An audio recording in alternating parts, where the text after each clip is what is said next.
Karena kasih karunia Allah, aku seperti ini. Saudara-saudariku yang terkasih, inilah sampan bersama saya Pater Domi Kevi SVD dari pedalaman Borneo. Saudara-saudariku terkasih, kesadaran akan membawa setiap orang pada pernyataan bahwa hanya karena kasih karunia Allah, maka aku menjadi seperti ini sekarang. Orang yang sombong mungkin saja tidak akan menemukan kesadaran seperti ini, karena apa yang ia sadari adalah bahwa aku bisa, aku orang hebat. Orang yang beriman akan dengan rendah hati mengungkapkan bahwa karena Tuhan dan karena sesama, aku bisa menjadi seperti sekarang ini. Kesadaran dan ketaksadaran seperti ini akan berdampak pada perilaku hidup kita setiap hari.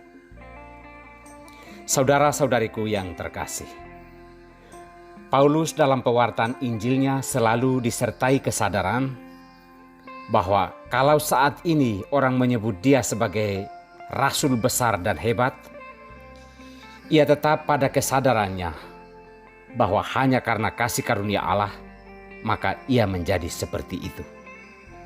Oleh karena itu, tidak ada satu hal pun yang ia banggakan dan sombongkan dari status kerasulan atau kemuridannya.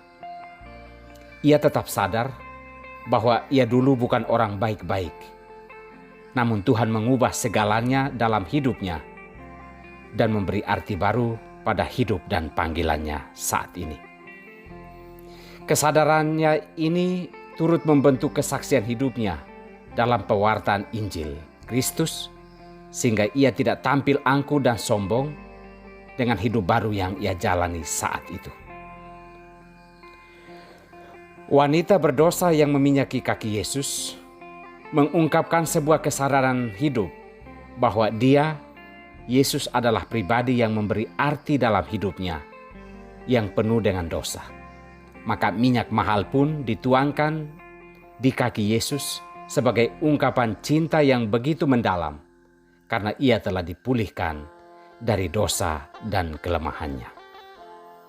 Saudara-saudariku terkasih, Paulus dan wanita berdosa dalam sabda Tuhan hari ini menggambarkan manusia yang menyadari kehidupannya sebagai semata-mata kasih karunia Allah.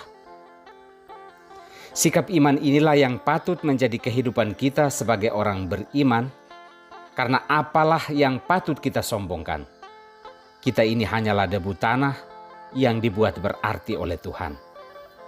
Kesuksesan, kekayaan dan berbagai berkat yang kita miliki harusnya menjadi alasan bagi kita untuk semakin mengasihi sesama, bukan menjadi alasan bagi kita untuk sombong dan memandang rendah orang lain, seperti orang Farisi yang mengundang Yesus untuk makan di rumahnya.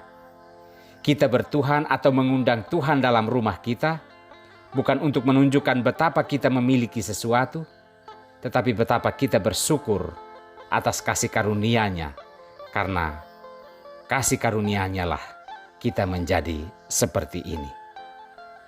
Tuhan memberkati kita semua.